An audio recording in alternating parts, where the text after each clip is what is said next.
వాళ్ళు 64 ఉన్నారు, మేము 39 మంది ఉన్నాం, మేము అచ్చోసిన ఆంబోతుల్లాగా ఉన్నాం, మేము పోడియంలోకి వచ్చి కుస్తీలు కొట్లాడతాం. ఈ రకమైన భాష వారి గౌరవానికి కానీ ఈ సభను నడిపించుకోవడానికి కానీ సహకరించదు.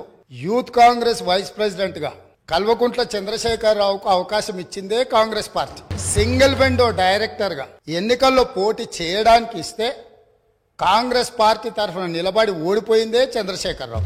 వాళ్ళ తండ్రి గారి గురువైన చంద్రబాబు నాయుడు గారి పార్టీతో పొత్తు పెట్టుకుంటే ఆ పార్టీ మద్దతుతో ఆ కడువ కప్పుకొని సిరిసిల్లలో కష్టపడి పనిచేసి నిర్మించుకున్న చీమలు పెట్టిన పుట్టలో పాములు దూరినట్టు కేకే మహేందర్ రెడ్డి అక్కడ పార్టీని నిర్మించుకొని తెలంగాణ ఉద్యమంలో పాల్గొని తప్పకుండా సావధానంగా 5 సంవత్సరాలు సమయం ఉంది, సంపూర్ణంగా ఎక్స్రే తీసినట్టుగా ఎక్కడెక్కడ ఏమేమి ఉన్నాయో అన్నిటిని వివరిస్తాం.